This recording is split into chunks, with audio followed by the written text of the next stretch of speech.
What's up, everybody? Welcome to Unpopular Review, the AEW Dynamite review. I am your hostess, Divine Intervention, joined always by All Elite Joker. Yo. Welcome, folks. Welcome. All right. So, Dynamite, Long Island, New York. I think this is their debut in the Strong Island, as they say.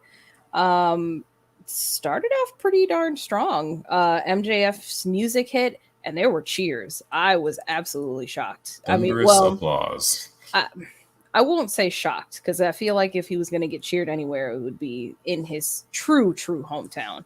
But it ended up being a fake out. CM Punk comes out. Boos were thunderous, of course. And this whole segment I really enjoyed, because CM Punk got an opportunity to kind of talk without being interrupted. MJF, of course, has a match later on in the evening. But yeah, what do you think? Where are you with CM Punk and all this? Yeah, I thought it was a lot of fun, especially with them kind of almost playing with the idea of him, like a heel version of him. And it was fun to see Punk be able to, play that more heel side of things. He seemed to have a lot of fun with it. And yeah. Yes, Joker is our new UPR champion. Holding it up high. I need to get a belt. But yeah. Thank you. I loved the shirt that he was rocking, the 4-pillar shirt with MJF replaced by Britt Baker. Boo. Acknowledge me. But yeah, I loved that shirt, and I really kind of loved that he addressed MJF's behavior after that promo, because obviously last week he was pretty pissed that CM Punk insinuated that Britt Baker was more of a pillar than he was, and accused him of trying to get in her pants. Yeah, just him coming out, addressing everything that had been said. It did what it was supposed to do. And yeah, like I said, it was a lot of fun, especially since, Punk's been on that feel-good tour since he's gotten back. It was fun to see him get booed and, how he played around with that and really just trying to rile the crowd up and get them, going. Thank you, Elves. And CM Punk also making sure to reference that he needs to resolve this MJF feud before either he or Punk go off to face down for the championship. I thought that was pretty smart to kind of put that in there. Obviously, I think MJF is truly going to be the one to go after who we assume will be Hangman, but could be either or. We'll get to that a little bit later on tonight. Next, after that, the Dynamite Dozen Battle Royal was next. I think it was a good choice to put this here. I don't think it went on too long, but definitely some interesting twists in this match on a couple of different angles. Yeah, I appreciated the cool vignette that they had for MJF at the beginning. For sure. That was honestly, as much as Max gets on my nerves, I can't stand the guy. He backs up everything he says, and he's amazing in the ring, and he got the hero's welcome that he deserves. And it seemed like he got a little emotional, feeling all of that love and that appreciation. Like, I don't think we've ever seen Max smile like that. Right. And then especially just him, getting in with the crowd and doing the hug. Yeah, he was a little teary-eyed at the top of the ramp. I was very surprised to see that from him. Yeah, and I think that was him almost kind of, in a sense, kind of like poking fun at Punk like usual. But for sure. Shout out to Susie. Shout out. But yeah, like, I feel like it was him slick poking fun at Punk when he came out originally, but I really do feel like Max really did appreciate the, because it could have went either way. It was either he was going to get cheered like the champion that he is to Long Island, or he was going to get booed out the building, one or the other. Right. So to see him legitimately get cheered, which definitely played into how the match, what he did during the match and how that kind of played out. Yeah, that is exactly what I was gonna say next. MJF looks like a star. He looks like a fucking star. He is so ready for a belt to be put on him. Love him, hate him, wherever you stand on it, you cannot deny his charisma, and the people were eating it up. Hey, the man's undeniable, and I mean, you watching him people bend is always one of my favorite things to do, whether it be positive or negative. He can do both, and it's super impressive to see him, do all of his heel shenanigans, but still come over as a babyface in the moment because he's in front of his hometown. But it definitely made for a lot more fun during this match, especially anytime it involved Max. Right. But getting into the match itself, we'll kind of list down everybody kind of almost in the order of which they were removed from the match, because obviously you have to go over the top rope to be considered disqualified. So all of the combatants were Lee Moriarty was out first, Jay Lethal, then Matt Hardy, Powerhouse Hobbs, Wardlow, Leo Rush, and Lee Johnson all out at the same time. Then you had Frankie Kazarian, and that leaves you with your final two combatants, and that's Dante versus MJF for the Dynamite Diamond Ring. Obviously, MJF, the two-time winner and only person to hold the ring to this point. Where do you see this going? I was shocked to see him even in the finals. Yeah, Max. I feel like it's the time for Max to lose it, especially if we're going to strap him up. I agree. Dante has been on an absolute tear since the beginning of this year, really. And I would hope that the push is going to something, which that ring being that something, I would, I could see that being that something, you know what I mean? Especially after the swerve we saw tonight. Oh yeah, so I was going to touch on a little bit on the highlights of the match. So Wardlow with that military press, just throwing Lee Moriarty out the ring, always a great visual to see your big man do stuff like that. Big man doing big man stuff. Matt Hardy, just straight up decking Jay Lethal with the brass knucks that Bunny slipped him into, throwing him out the ring. And then of course Matt gloating, gets flipped out of the ring by Dante. Then, Dante and Leo have their little moment. Then that's when MJF, being the, great, wonderful guy he is, was hiding behind Wardlow outside of the ring, but just running in, kicking people, and then run back out. And then, having the crowd like it was amusing. And then, you had the fun bit, which you and I talked about. Thank you.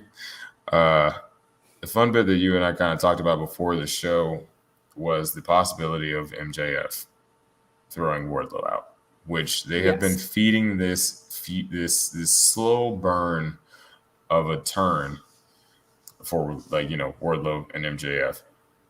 And you had Lee Johnson and Leo Rush trying to, heave Wardlow over. And then Max coming right in and scooping both of them and throwing all three of them out. And so what you've done with the ending of how all of this transpired, and then, of course, you had Dante throwing Ricky out. Right. Which, for those of you who don't know, Dante recently just joined Ricky's team, with being Team Taz, with Taz and Hook and Mr. Hobbs. And so Dante throwing Ricky out, you got that. And then you had MJF and Wardlow. So now you have two different avenues to go down. So now you already have, if Dante truly does beat Max, you can have Wardlow somehow come into play with, possibly coming into play with having being the reason that Max loses and doesn't three-peat. Right. And then you have already somebody lined up, or somebody's with Team Taz lined up for when Mr. Martin has gotten the ring. Hi, I'm good. I hope you're doing good too.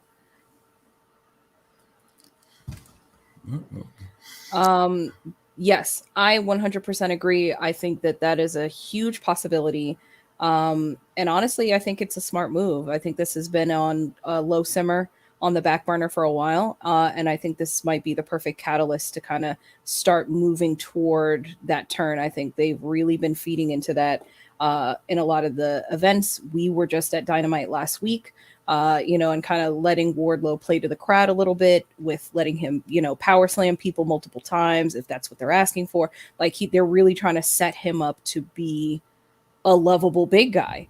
And I think the crowd's really ready for it. So, I see that as a feasible chain of events. You need for a face sure. for it, though. And not even like a face, but just like, like a tweener face that just does whatever he wants, but people love him. Right. And interestingly enough, so of course, at the end, with Dante kind of pulling the swerve, pushing out, Ricky to take the match and everything, which good for him. Totally rooting for Dante. And then, of course, as MJF is walking out, there's like this fake of like, oh my God, is he going to be a face? But no, he just runs in to help Ricky Starks beat up Dante. Apparently, he and Taz are best friends, which I mean, they're both from New York, so I mean, got to cross paths at some point, right?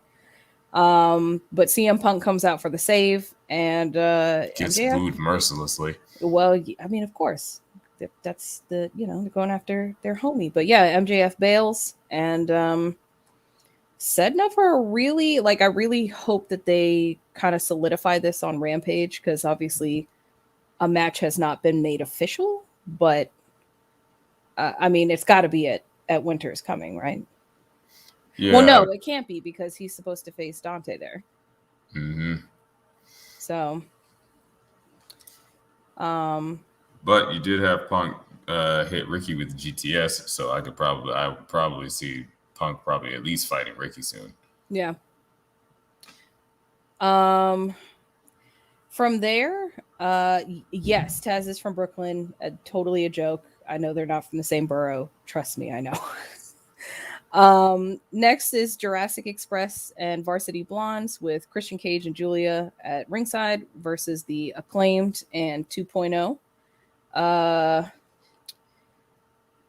I mean, this was a good match. I don't think there was a whole lot of hype for this. I think this was put on the card kind of last minute, so there wasn't a lot that really fed into it. It was nice to see Griff Garrison back. I believe he was injured or may have taken some time off, but we haven't seen him in a while. So nice to see him in the ring for sure. What did you think of the Acclaimed's rap tonight? Hey man, anytime the Acclaimed is on the screen, I am always down for it. Okay. 2.0. Thank you. 2.0. It's always nice to have a taste, I guess. Yeah, it was a good match. I enjoyed that bit where, you had Jungle Boy and Bowen started off. Then a good, quick tag sessions amongst everybody. But that moment where Griff just launched himself out of the ring onto like everybody on the other side was amazing. Like, yeah. Griff is a big boy. He's big dude. Yeah. So seeing him just dive full send straight over Bryan, who was also not a small guy, just fly over and land on everybody. That was great.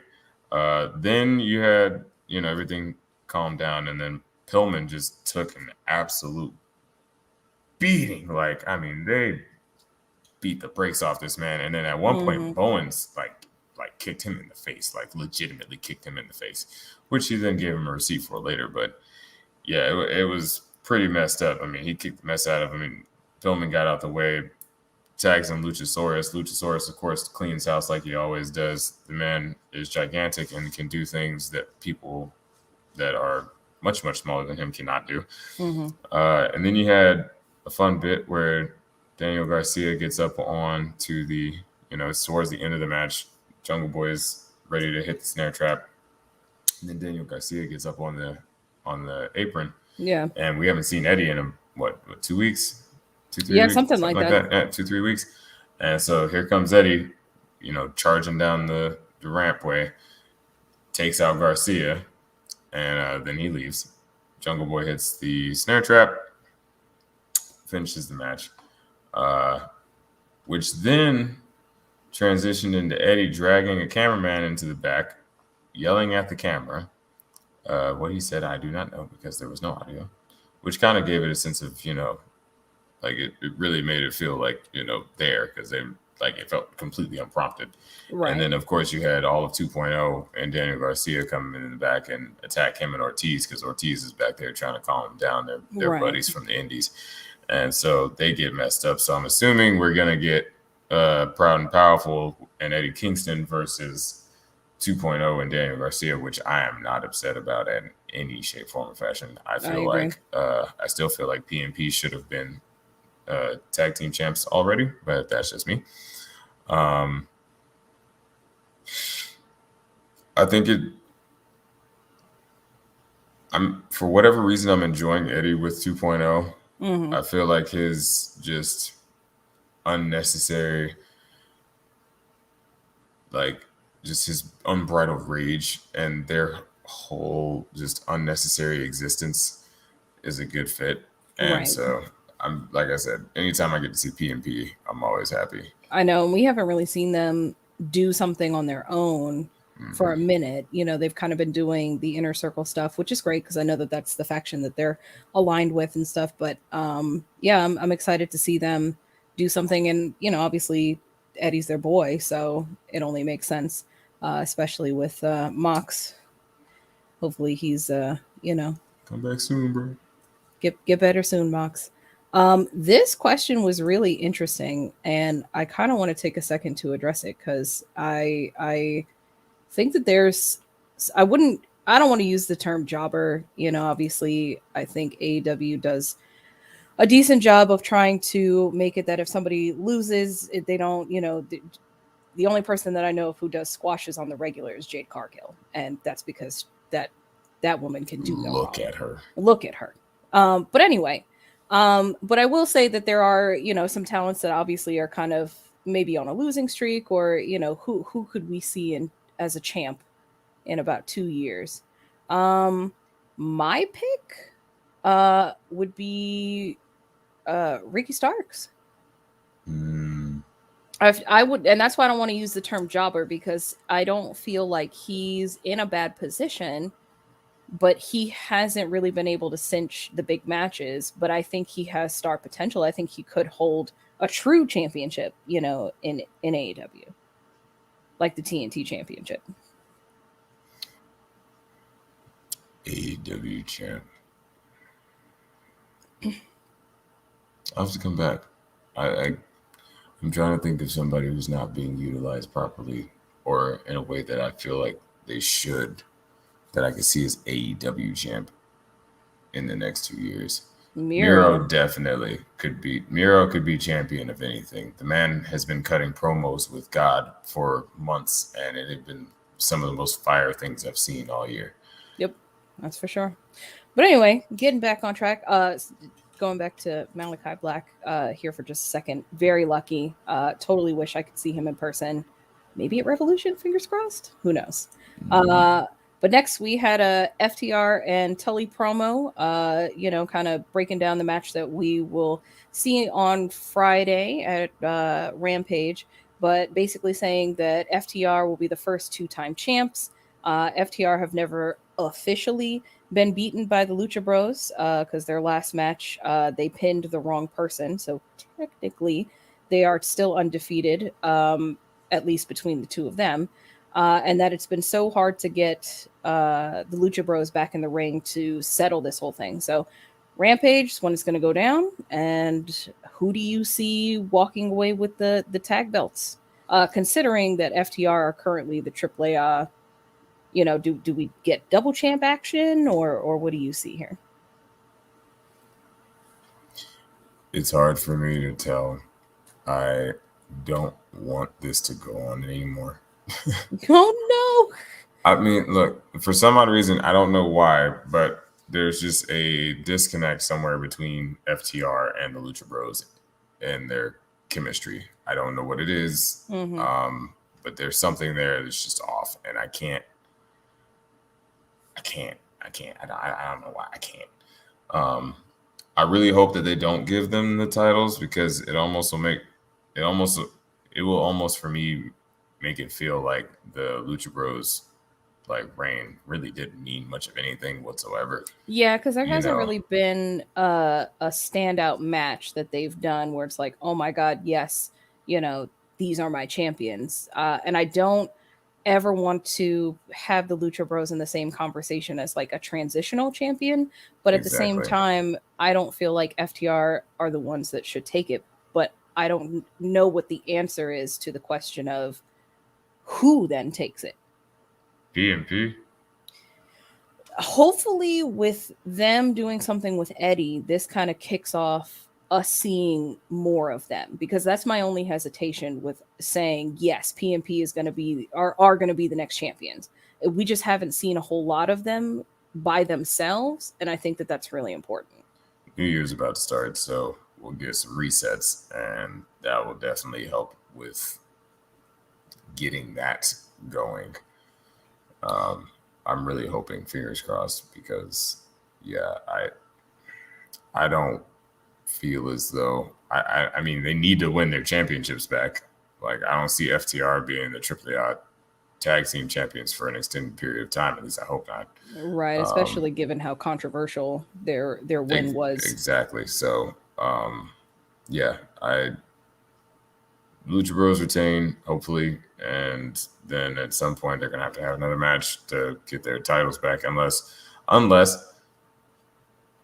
FTR goes over and does something with AAA, and which I could see. I'd be perfectly fine with that. I just don't want them to become double champions with those belts. Okay, like that's just where I'm at. I don't feel like it'd be in good taste personally. I agree. I think the time for them to become two-time champ, like there's so many other teams that need to win the belts first before we start talking about a two-time champ, Right. Yeah. Plus I think it would be good to kind of cap the story with the good guys getting the true win, the official win. I say good guys, of course, Lucha Bros will put the hurting on anybody. But we'll find out on Friday at Rampage. But for right now, this is Unpopular Review. This is the AEW Dynamite Revisit. And we'll be right back after these messages.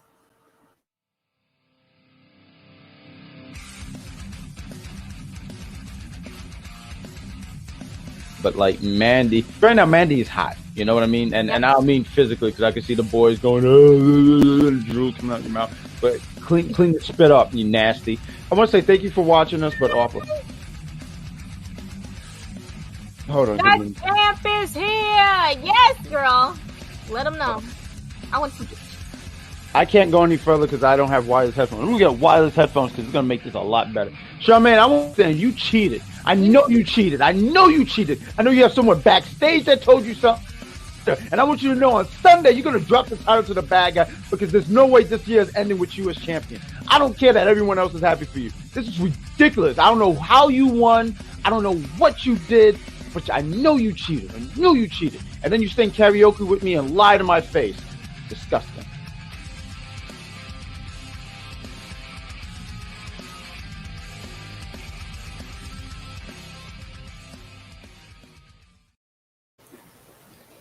Welcome back to Unpopular Review. Divine Intervention here with All Elite Joker.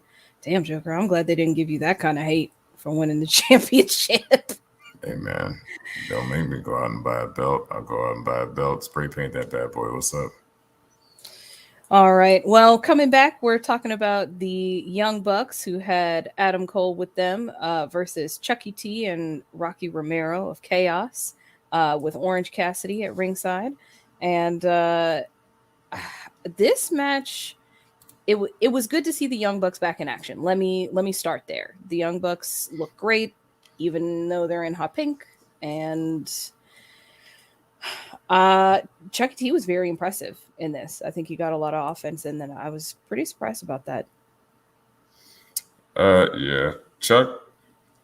I feel like Chuck's kind of an underrated wrestler at AEW because he's not the flashiest. He's not he's not doing crazy stuff that you've never seen before. But what he is he's always consistent. He's always solid. He's always on it, and he does a lot of offense that you wouldn't expect somebody Chuck's size or Chuck doesn't look like he can do a lot of stuff that he does. Right. And so his mat skills are actually really, really good. After watching this match, I kind of want to see him go against Danielson because, we love Danielson and his mat skills. I mean, there's a very long list of people that I want to see Danielson fight. Of course. Jr. And that's just this promotion. Oh yeah. Not even counting all the other people that aren't technically part of AEW, but we'll get there. Yeah. Rocky Romero starting off with Nick. Some good back and forth there. Like I said, Chuck Taylor came in, did some craziness. Just wrapped Nick up completely. Mm-hmm. And I was like, oh, okay.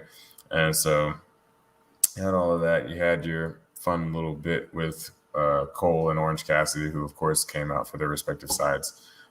Cole's trying to get involved. Cassidy puts his hands in his pockets. All the fun stuff. And, yeah, of course, eventually they win. And the beatdown ensues. Mm-hmm. And who else shows up but Sue in her minivan with her boy in the back? Of course. Good old Trent coming back. He now knows who he is. He is Trent Beretta. He is no longer Trent with a question mark. And he finally let the hair go. Thank God. And looks great. Yeah, he looks shredded. The man had spinal surgery and came back looking better than ever. But it was great to see the Young Bucks back out in form, doing tag team stuff instead of trio stuff. I'm sure we're going to get more trio stuff. Come off it. Hey, man, what you can't deny is that the Young Bucks put on some of the best tag team matches of all time. I don't know. Thoughts? I wasn't feeling the pink. See, you love the Young Bucks so much. I know that they're like one of your favorite tag teams and everything. Not your absolute favorite, but I know that they're pretty up there for you. I don't know. I think they're great. I'm sorry. I think they're talented. I cannot deny who they are in the ring, but their characters, especially right now, I'm just like, they are just so comical to me. I cannot take them seriously in any way. I thought came in hot pink outfits. I know, sparkly hot pink.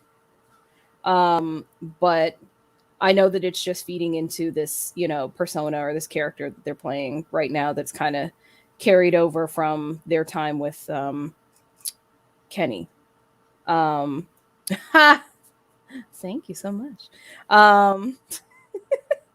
But overall, I thought this was a good match. I think that obviously everybody in it was super popular. And the beatdown afterwards, I thought was pretty interesting. Obviously, this is all leading up to Trent's return. Super happy to see him, and he looks fantastic.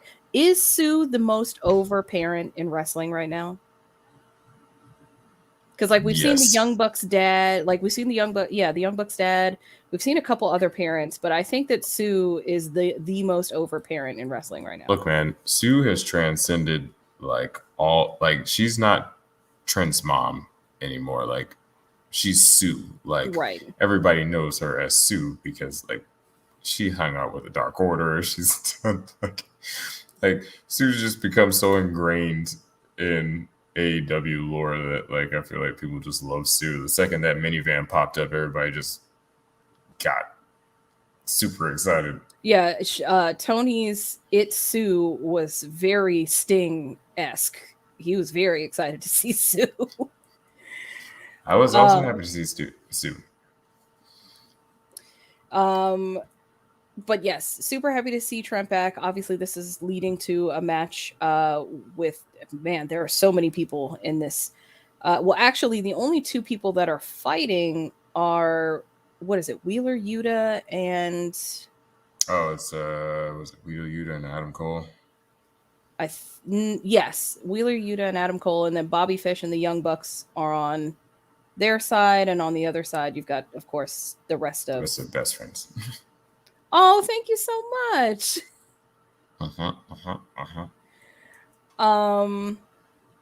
So yeah, I think that it's gonna be a good match either way. I'm sure there will be shenanigans. I don't know where this all culminates though. I thought Chaos was gonna be coming in and doing some stuff, but really the only person we've seen is Rocky Romero. And I don't really know I was what about the to say, end game is for all this. supposed to Kijima came too. That's right. He did. But yeah, I'm not quite sure what the end game is for all the players here on this board. I would assume with Okada coming in once Kenny's back up to snuff, but I'm sure that's probably what they're waiting on for that. At least would be my guess as far as with the whole chaos thing. But yes, on to another wonderful. Oh yeah, Lucha Bros are my favorite. Yeah, definitely Lucha Bros.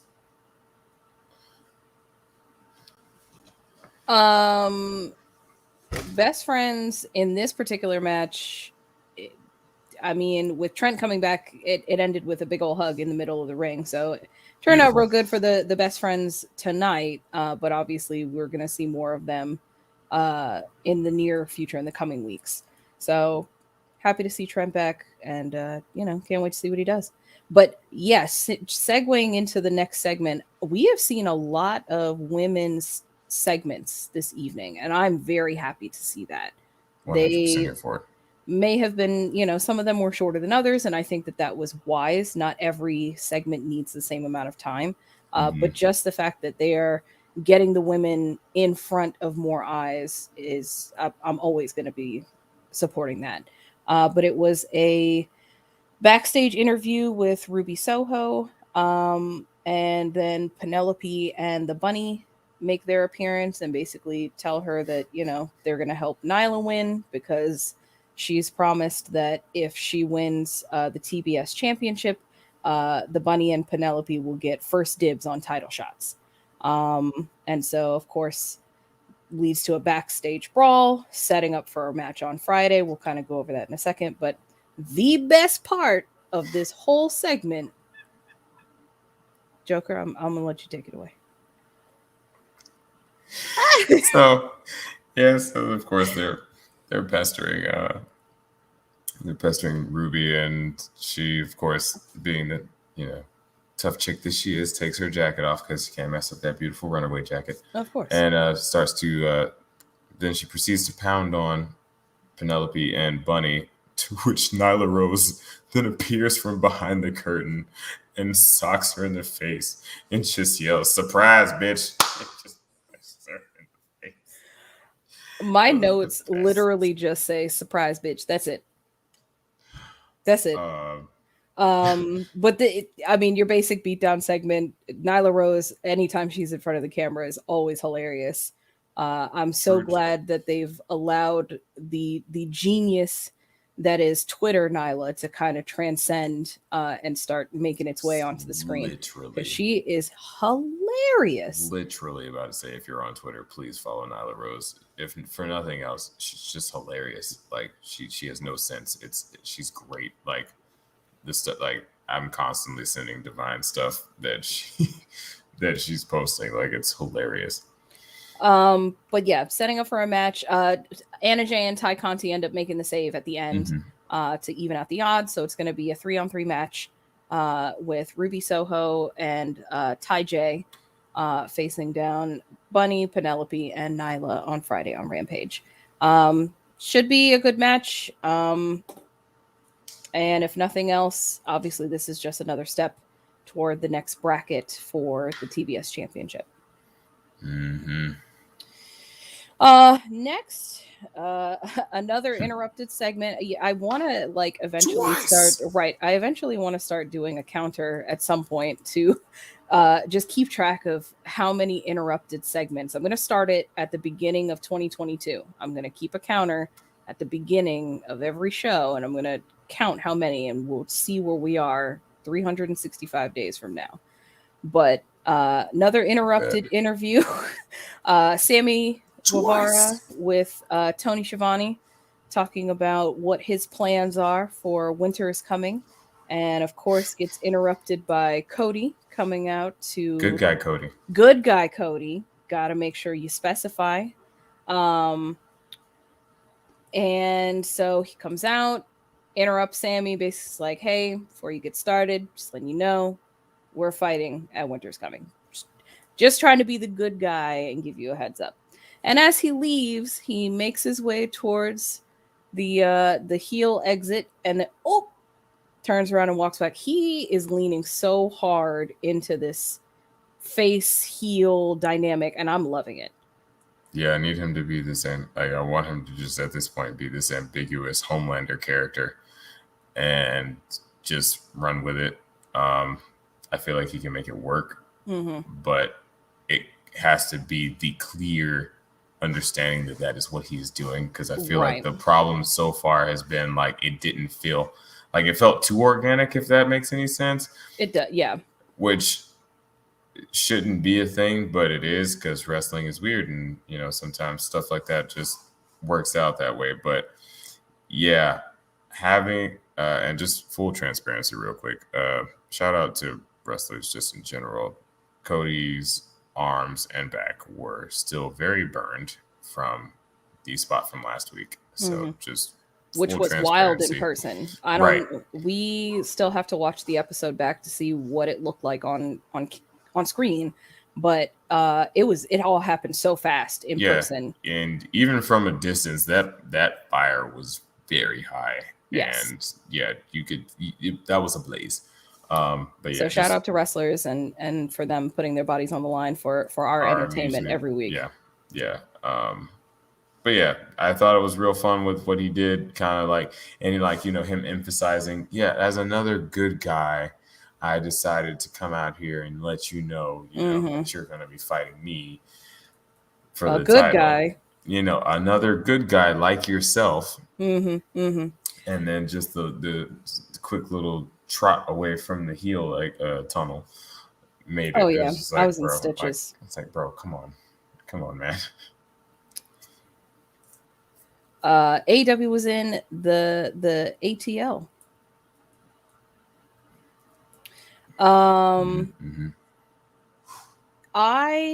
As far as Cody's ambiguous face heel situation right now, I think as AEW fans as a whole are good at suspending our belief and really getting into a story or whatever.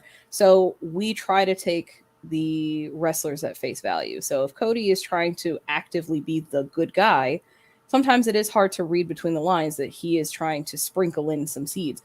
I think that, having more of this in your face, like wink to the camera of like, just hang tight. We know what we're doing. I think really will set the storyline back on track. And I'm excited. Like I said, this had me in stitches. Yeah, I need 2018 heel Cody back. It was fun. And then just, of course, as soon as that's done, you're like, oh, well, there's another one. And then before Tony can say anything, now we got the men of the year up in the nosebleeds hanging out with some fans, talking mad smack about Cody. Of course, it's all ego Ethan Page. Talking smack about Cody, and of course how if I was the EVP, I could probably get talking about how everybody's favorite Dan Lambert's coming back. Oh yeah, and I do love Dan Lambert. That makes one of us. Look, I like Dan Lambert so that people can make fun of him. Like that's like my whole thing about Dan. Plus, he represents a. Can't help it, man. I can't help it. He represents a section of how certain people feel about AEW legitimately. That is true. And so it's a lot of fun to have that, being projected there. I agree. Having a differing opinion blatantly in the spotlight does make for a good television and a very interesting dynamic. I am just interested to see where they go next, because I was not a fan of the whole American Top Team inner circle thing.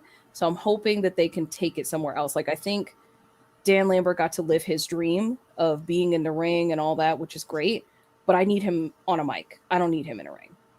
Oh yeah, most definitely. I could definitely see Dan being their mouthpiece. Because Scorpio and Ethan are very good in the ring. Scorpio especially, man, was one of the inaugural tag team champions. Right. But I feel like they definitely, if they're going to be heels, because Scorpio's a good face. I don't know. Some of him being a heel just doesn't click like that. Not on the mic. I think that him being part of this team makes sense. They look good together. Oh yeah, no, definitely. I'm hoping that we get to see more of Scorpio in the ring. If Ethan wants to be the one on the mic, talking shit or whatever, then that's on him. That's fine. I want to see more of Scorpio because he is so talented, because he is a former tag team champ, and he has a lot to offer other than just kind of being, arm dressing, basically. He's eye candy right now. Yeah. Is that your pick for... I was about to say, you know what? Scorpio Sky might actually be one of him and Brian Cage. We don't see enough of Brian Cage for him to even be a jobber. That's a good point. I guess you got to wrestle to be a jobber. Got to wrestle to be a jobber. Well, nah, man. P&P, that's mine. P&P. All right, that's fair. That's fair. Well, proud and powerful. Well, with that, this has been Unpopular Review, Divine Intervention, All Elite Joker. We'll be right back after these messages.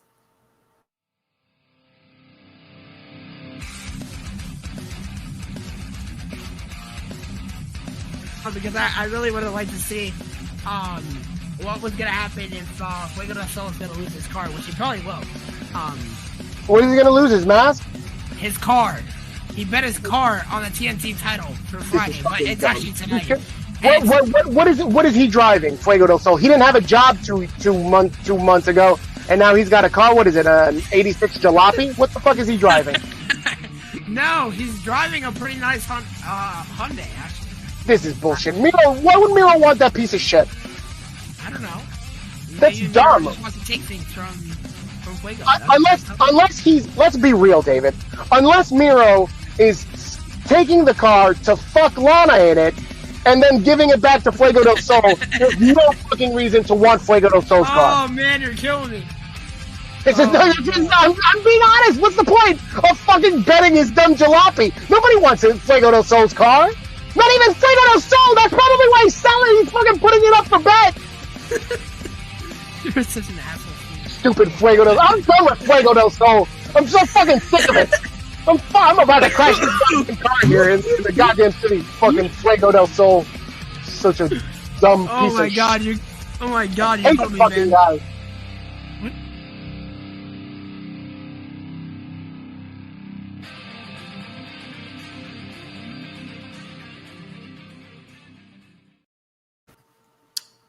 Welcome back to Unpopular Review.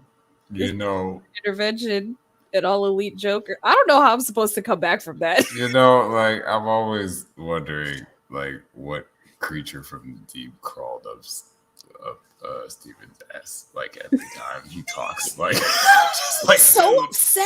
He's why so are mad. you so mad all the time, bro? Fuego didn't deserve your that. Mad Cheerios love for every Fuego. morning, my man. Oh yeah, man. Come on now. I know we're gonna be the only ones, man. A lonely island over here.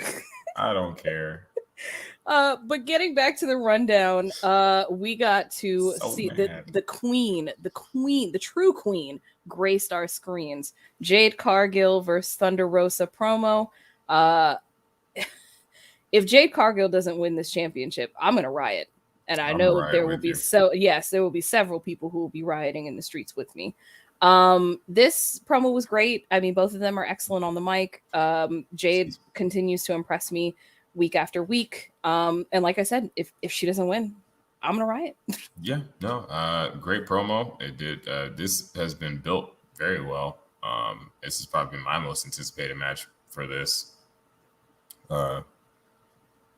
whole tournament, and I feel like this is gonna be one of the first times we see Jade actually have to wrestle and have a real match. I agree. It's not just a squash. Now, if you did have her squash Rosa, I'm just saying, you can't because she has to look strong to fight Britt. But I'm just saying it would be amazing. I'm very much looking forward to this being a good back and forth and really seeing what Jade looks like when she's taken to like the deep water. Right. Because we haven't gotten to see that yet. It's just been squash. But I mean, look at her, squash. But yeah, I'm very excited for this match. Night, Charmaine. Night, champ. Yes, I agree. I think that you want to keep her looking strong as she, approaches Britt, but I don't know if it's going to go super long. I would say maybe 5 to 7 minutes at most. No, long for a Jade Cargill match, not actually long. I meant like, not she gets big booted and then glam slammed. I forget what it. Jaded. That's it. I'm sorry. Oh yes. I apologize, Queen. I will take my 30 lashes or whatever. Should just step on. I'm supposed to get a punishment. Screaming. But no, for real though, like I feel like it's gonna be a nice back and forth match. Probably, like you said, probably a good 6 to 8. I would give it. Would probably be what I give it. Yeah, I agree, but I think it'll be good. Time. Yeah, I think it's gonna be great. I mean, Rosa's amazing with whoever she's with. So, and then Jade is Jade. It's funny though because while everybody kind of has their eyes on the Jade Thunder match, which they should, obviously, two very, very talented competitors. I think the Ruby Nyla match could be a real sleeper. I'm surprised that Ruby hasn't had her breakout match yet. I think that she's gone against a lot of people who are not as seasoned as she is. And maybe she's not used to kind of having that ring general kind of position, obviously, and now she's considered a veteran amongst a lot of these younger female talents. So, seeing her against somebody who has the same level of skill as her, as someone like a Nyla, I hope that this will be the breakout match for her. Yeah. Still waiting on that big, match for Ruby. Nyla has actually pulled some really good matches out of people, so I'm really hoping this is that match. There's only two other ladies that I can think of that would be able to pull that match out of them, and they're having a match of winners coming. So right, yeah, I'm excited. I'll be looking at that match, but I'm definitely much more excited for the Rosa, Jade match. I really feel like that's gonna be the beast. Yeah, it's gonna be something. It's gonna be something. As far as real quick, you have anything else on that? No. All right. Well, coming back to this real quick, I would like to thank. Holding my fake championship belt. I would like to thank WWE and their predictable ass booking for this championship, and the fact that I haven't watched NXT in years. Acknowledge me. To the fact that I haven't watched NXT in years and was able to win this championship. So thank you to all my fans, especially to one Christopher Harris, my biggest, most doting fan, my biggest supporter. Not you, babe. Just always there for me to hate in my corner. And, it's the haters that get you there. It's the haters that really help you drive you to the point. Just if you don't have haters, are you even really doing anything? No, you're not. You're not. See, you understand. Let's go. Damn, he's coming for the throat now. Oh, don't. All right, we're not. I'm not gonna die on this molehill. We'll be here all night. We really will. Eddie Kingston's amazing, and he should win the AEW title. I said it. Anyway, continuing. Hayter versus Riho. Yeah, Hayter versus Riho. Jamie Hayter did not need to do that to Riho. Riho looked absolutely battered by the end of this match. There were a lot dead. Basically, like she was in literal tears at the end of this match. It was so grueling. She beat the brakes off the poor girl. I mean, she I was know. bleeding. She was crying. It was really, really bad. Yeah, which is a testament to how good the match truly was. This was actually a lot better as far as the women's matches have been concerned. Like the crowd was not invested at all, and by the end, people were really interested to see how this was going to turn out. Yeah, I mean, Jamie like just annihilated her. I mean, she beat her down. Then Riho gets a little bit of offense, and Jamie rolls out to the outside. She hits, she does her little flying crossbody off the top turnbuckle out onto the outside. Jamie steps back, like catches her in a cradle, lifts her back up, slams her against the pole, and then just starts to wail on her lower back. And that was pretty much the narrative of the rest of the match from then on. I mean, she hit her with I don't know how many backbreakers. Disgusting looking backbreakers too. Rude, painful, and Riho's so small, and it just makes it look even worse.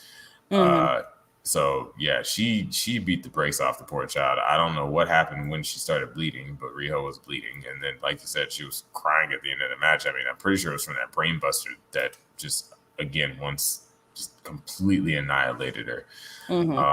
Definitely did what it was supposed to do, which was Hayter's supposed to be Britt's enforcer. And so having her just completely dismantle Riho. And I appreciated the fact the commentary team kept plugging the fact that Britt's never actually pinned Riho before. Right. So Britt's sense of urgency, constantly yelling at Jamie to, just beat her down. I think she's like, kick her ass, do whatever you need to do. Rebel's constant interference. Interference, everything. And then Britt's subsequent beatdown at the end of the match, like they really made it to be a big deal that Riho was fighting Britt and that Britt had never beaten Riho. And that explains why Britt has been so, gung-ho about making sure that Riho is beat down as much as humanly possible before they have their match. Right. And I mean, shout out to the pacing of this match, because obviously Riho, being the smaller opponent, not only had to pull her finisher, but that avalanche crucifix bomb first, really having to pull out all the stops just to get the victory, only to be brutally beaten down after the fact anyway, getting stomped, getting put in the lockjaw. Yeah, because I mean, Riho, to take Hayter out, she did like a spiked double foot stomp. Then she hit her with a code red. Then she jumped off and did a diving foot stomp. Yep. And then, of course, there's shenanigans with Rebel holding Riho's foot, which eventually turned into Hayter trying to put her up into a fireman's carry, which then turned into that crucifix bomb that looked absolutely terrible because Jamie landed just square on the back of her shoulder blades. Looked completely devastating. She just slumped over, and it was, it was I enjoyed the match a lot more than I was expecting to. I think Jamie did a really good job of doing what she was supposed to do, which is be the strong one in the group. Many times did she stop Riho from doing something. I think she stopped a couple of TRSs. She stopped a Hurricane Rana. She stopped her from doing that crossbody. Like, it did what it was supposed to do. Right. Especially the beatdown at the end. Yeah. It's going to be very interesting to see the outcome at Winter's Coming. This definitely calls the outcome into question. I think for the most part, everybody is assuming that Dr. Baker is going to retain. I feel like she has all but secured that with this assault, basically, between what Hayter did and the beatdown afterwards. Like it looked like an assault. I'm going to run through a couple of promos here before we get to the main event. Taz had been talking ever since the Dynamite Dozen Battle Royal about some big news that he's had. And the news is that Hook is finally making his debut. He will be in the ring on Rampage. So if you're interested in seeing what Taz's son has to offer to the wrestling industry, that's where you'll be able to find it. I'm super excited. Hook has been in the mix, right? He's been in the mix of Team Taz, and he's like landed some punches and stuff. I'm like, okay, he's got a little weight behind that fist. But yeah, I'm very interested to see what his style is going to be like, because outside of a couple of shots to random wrestlers, we don't really know much about him. He's fighting Fuego del Sol. Don't tell Steven. Yeah, I'm excited too. Poor Fuego. It's Taz's kid, man. I mean, Yeah. he's gonna have to suplex the ever living hell out of somebody like that, and somebody being Fuego. Yeah, super excited to see where that goes. Right. And kind of getting into just segueing very quickly, you know, we also watched some of the YouTube shows that the wrestlers put on, the Sammy Vlog Crew, you know, BTE, that sort of thing. And Taz has made several appearances on the Sammy Vlog, and that's obviously where Fuego has picked up his momentum. Do you think that there's like a secret friendship going on? Like, obviously, that's a huge thing to trust Fuego with Hook's first match. Like, I'm surprised that that's who was chosen. I'm sure that here's the thing. I'm sure Hook's gonna be built as more of like on a powerhouse kind of level. Like, he's not super huge yet because the boy's only 18, 19. But I'm sure they're gonna build him as more of, you know, a powerhouse physical kind of guy. So you need to have somebody like Fuego, and Fuego is, as you know, much as Steven will argue, Fuego is really good in the ring, and he's very experienced in that sort of big man, little man type of match, which, I mean, I think that was one of the reasons his match with Miro was so amazing. Like, he's got that dynamic down packed. I agree. So I feel like Fuego is a perfect one of those, you know, and everybody loves Fuego except Steven. Like, people love Fuego, and so Fuego is an easy way to get heat. Right. And Hook is supposed to be a bad kid, and I love the little line that Taz slid in there, everything in a bag of chips, because Hook's always eating a bag of chips. So I thought that was fun. Yeah. Well, maybe that could potential foreshadowing, finishing move. Maybe bag of chips. You heard it here first. Hey. As they were going through and talking about the matches that are coming up for Winter is Coming, kind of previewed Rampage, previewed Winter is Coming, got a short promo, kind of refreshing everybody's memory on Sheeta and Deeb. Kind of got some backstage segments with them after things transpired when Sheeta got eliminated from the TBS Championship bracket. This is really kind of turning into a blood feud. I think that these two are going to be fighting each other for a long, long time, and I'm here for it. Anything to continue to boost the women's division, I will always support. 100%. A lot of people wanted this to go down in Full Gear, honestly, and I think it's gonna. I'm glad they waited for Winter is Coming, because it is such a.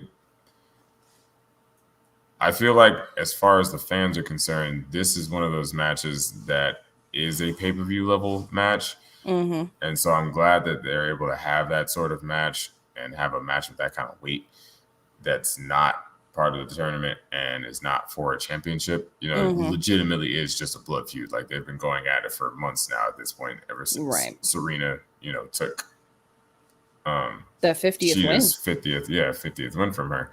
So I'm very excited to see this match. I think it's going to be one of the matches of the year, honestly. Probably. Like, those two have proven that they are outstanding together in the ring and out of it. So I'm very excited to see what comes of it. And it was a very good promo. Well, we'll find out at Winter is Coming.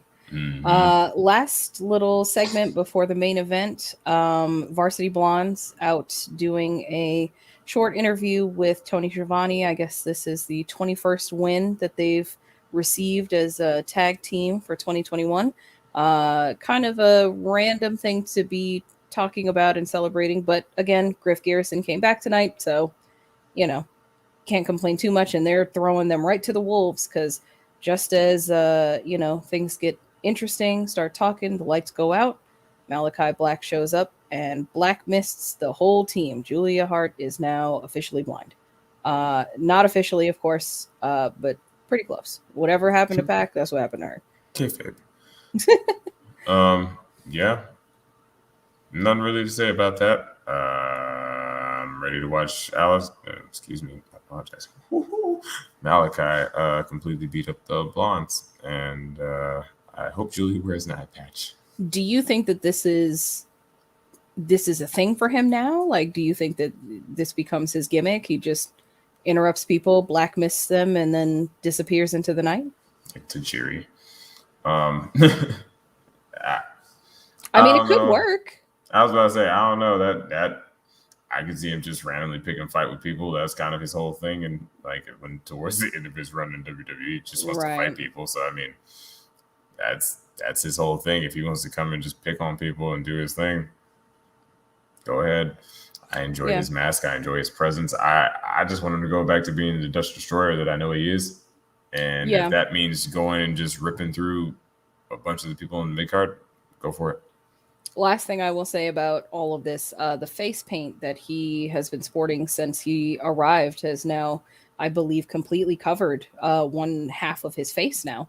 Mm-hmm. So very interesting to see if this continues to spread like the plague that we assume it is, or if that's it, if he rocks the half face like Darby. Mm-hmm. I need to completely engulf his face. Yeah, that would be cool. Especially since it looks like it's dark around the eyes, and then it kind of, branches out from there. Yeah. Very interesting to see. Kind of gives his face more of a sunken look, very much more spooky, giving me very spooky vibes. But with that is the last segment before the main event, which we will cover right after these messages.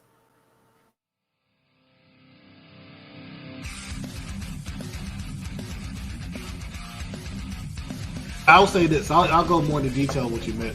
So when I was watching Survivor Series yesterday, we were like, somebody was like, Roman's going to lose by WrestleMania. He has to lose by WrestleMania. Who's going to do it? I said, look at that roster, right? That's still huge, even with them cutting 60 people this year, right? Still a large roster.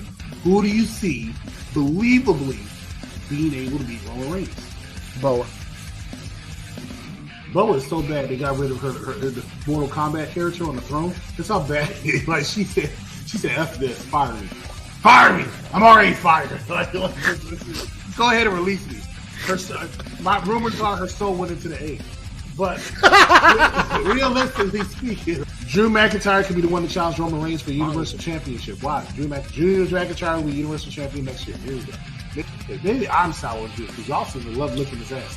I'm excited for Xia Li kicking Charlotte's ass and claim the title now back to Raw Talk. Ruben, you running this show now? Do I need to retire? Stevie retire? Xia Li better stay her ass far away from Charlotte. Once Xia Li was looking so dominant in NXT. Yeah, I'm going to tell another Boa joke. Xia Li was looking so dominant in NXT. Then they said she turned around. She said, "Hey, why is Bowen still here? I mean, I thought he was just transitioning to be here." And he was like, "Oh no, he's going to be around." She got on the phone. She called Vince and said, "Hey, Vince, right?" And then she spoke Chinese, and then somehow it translated to put me on Raw SmackDown immediately. I ran a job out to Charlotte. No.